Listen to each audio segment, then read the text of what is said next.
two major pieces of news over the past week. The first was the announcement of the SEC that it might allow a Bitcoin futures ETF.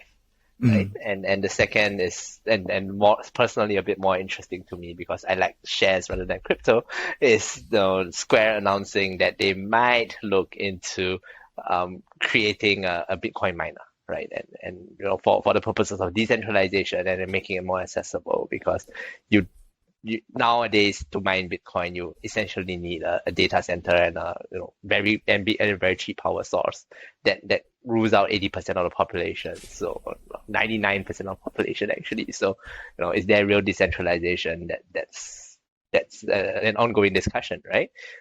So yeah, maybe the Square news first, and then we can talk about the ETF later. Yeah, I mean, to me, and personally, I think Jack Dorsey is amazing. He has three jobs now, right? He's CEO of Square, he's CEO of Twitter, and he is there shilling Bitcoin on Twitter every other day. So amazing what he does with his time. I wish I was as productive at work. But I mean, look, what's Square, right? Square started off as payments company for merchants. They essentially provided merchants with a dongle to process online payments easily rather at point of sale. Then after that, they moved into Cash App, which was more consumer focused and allowed you to transfer money easily. And so they are really a payments company. They have built up their ecosystem last a few weeks back. They bought Afterpay, which is a buy now pay later, and that kind of completed the ecosystem. And throughout this entire journey of the company, which has led to like a 10 times in share price over years, a few years, right? What Jack has as a sideline is, maybe I should make Bitcoin popular. So a few months back, he released news. Well, Cash App, you can buy Bitcoin, essentially. He released news that Square would do a hardware wallet for Bitcoin and make it accessible. So, and to me, as a somewhat believer in crypto or at least the technology, I think it's fantastic. It's kind of pointing towards a direction of how crypto can align with traditional finance, right? And align with consumer products. So, this is, I don't really know how this last step works in that general direction, because it's a miner. Not everybody wants to be a miner. Not everybody wants to be a Bitcoin miner. But, to me, this is again another signal that that there might be a convergence between at least traditional retail finance and crypto, and being one of the companies at the forefront of that, who with a relatively visionary and busy CEO is a good thing. So bullish on Square. All right, insane. CEO of Twitter and CEO of Square. Wow, the amount of work this guy has is insane. Wow. He's a hitter. I think one of the questions I have for you, right? One of the questions for you. I mean, Square is a payments company, right? But am I right to say they also host websites and stuff like that? They have tried expanding into it, I think. So they started off with at the merchant side with payments. Then they started selling merchant solutions, essentially. So you can do, I think, some accounting with Square. They help you organize payroll. It's land and expand, right? You get a toehold and you start pushing out your various other products, which I guess is the ideal for all tech companies now. Got it. No, that's cool. And I think Square did mention, well, you mentioned here that Square is looking at cryptocurrency, not only mining, but also purchasing Bitcoin. Yeah, you right? can actually hold Bitcoin in your Cash App in the US. And if you look at Square's balance sheet, a bulk of their revenue is Bitcoin. A bulk of their cost is also Bitcoin. Essentially, they take like a 2% cut of all Bitcoin transactions. And it's risky, right? Because they don't hold the Bitcoin themselves. It's just facilitating, and it's fantastic margins for not doing very much. One other side question, and I think that's sorry, Rakesh. Sorry, one second, Joe. Actually, I think that's great, right? Because if you look at it, in a couple of weeks ago, or I think it was 2 months ago, PayPal mentioned they were also moving into crypto, opening up Bitcoin and Ethereum, and I think a few others. So I think Square moving into Bitcoin, that's great. I think now they're going one step further in terms of creating sort of a mining system. I think they would want to own that sort of ecosystem and maybe get some sort of cut along there, because they notice the volume is really, really high. So I think it is FOMO on their side because they're like, you know what? People are moving from this to there. It's still money. Either way, we are a payments app. We can facilitate both. We already have the infrastructure. I think it's a good move on their side. And this guy is bloody productive. Yeah, so man. bullish on him. Yeah. Joel, sorry, you were saying? Yes. So there are a lot of companies who actually buy a lot of Bitcoin, like Square, for example, Tesla also, they hoard a lot of Bitcoin. So do they buy it and then list it under assets? So when the price of Bitcoin is, let's say, rallies 20%, that means their assets, if they convert everything to Bitcoin, it also increases 20%. So essentially, will the share price increase as their Bitcoin holdings increase? Yeah, I think there's multiple nuances on this. So the big one is MicroStrategy, right?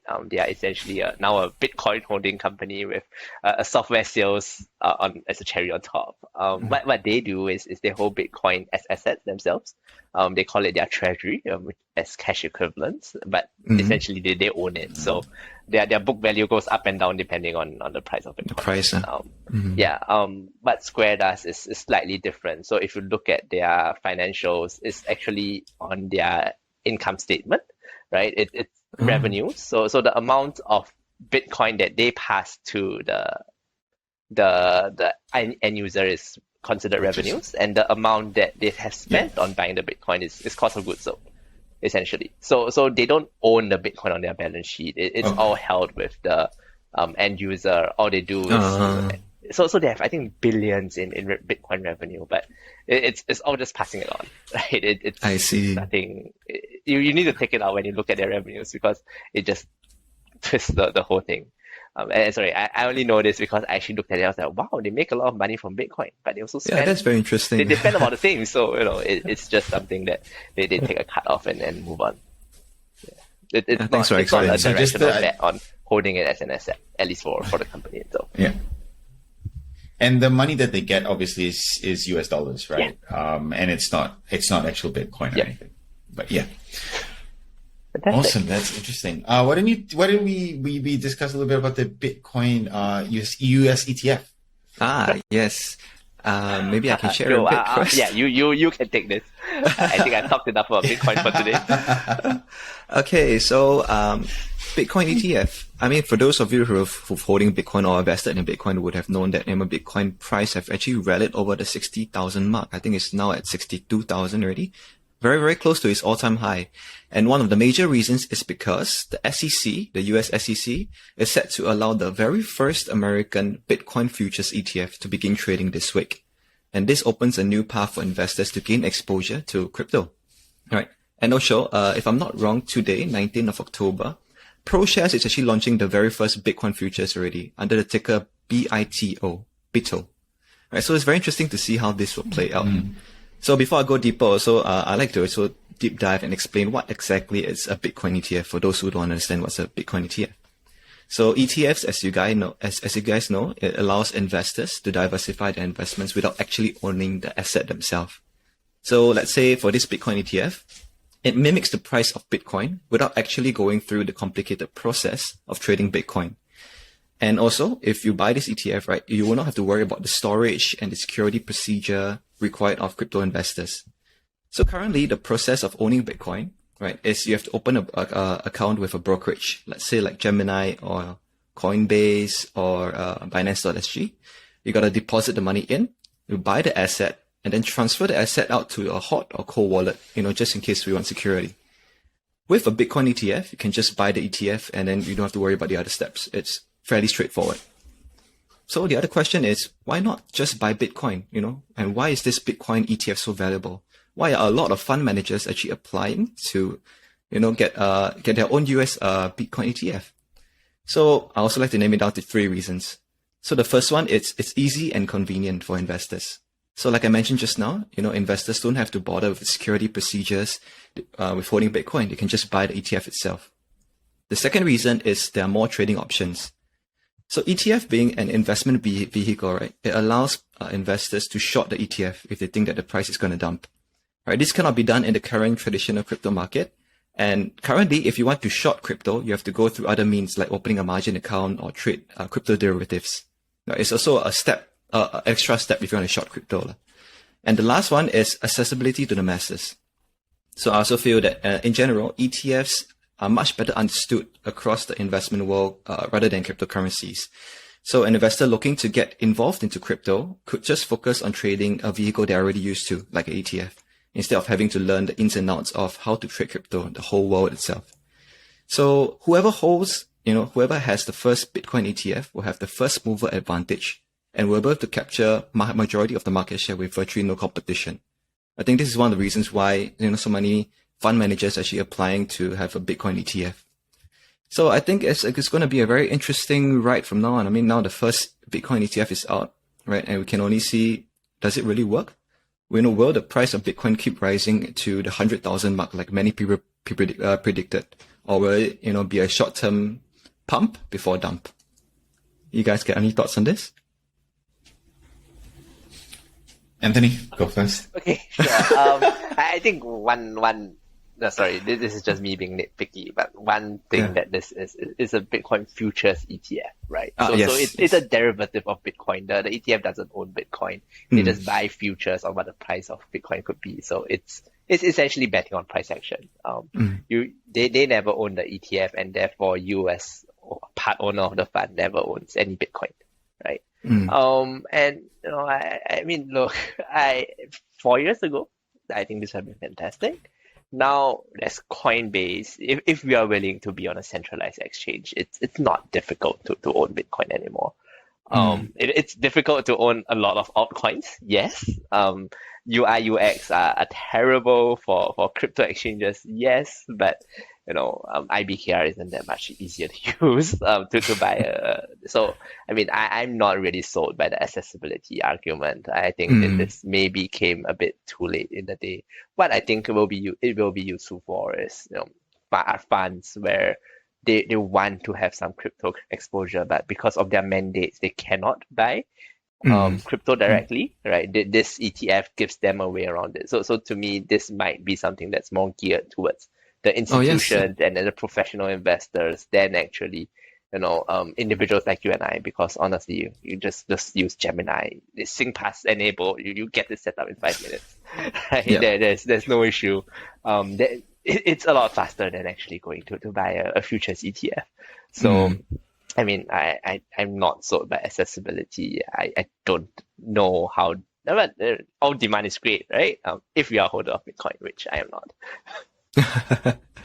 Yeah. So, I think I see a different view, right? I disagree to a certain extent. I think I understand where you're coming from, Anthony, because of accessibility, but the fund managers hold a lot of AUM, right? And right now they can push these retail investors or the older investors to move to cryptocurrency through means of FOMO, through means of anything.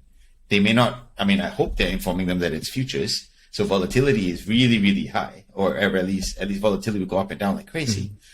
But it's an aspect that they can now tap into when previously they couldn't, because previously they would tell, hey, Mr. A, can you set up your own Gemini account? And then you go ahead and do that. And he's going, I've got other things to do in my life. You handle my money.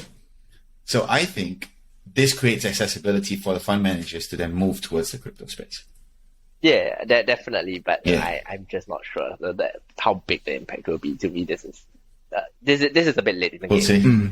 If it was an ETF that's like Grayscale and maybe they own the top 15 coins, right? Something that tracks the top 15, the top 15 cryptocurrencies, just like S&P tracks top 500.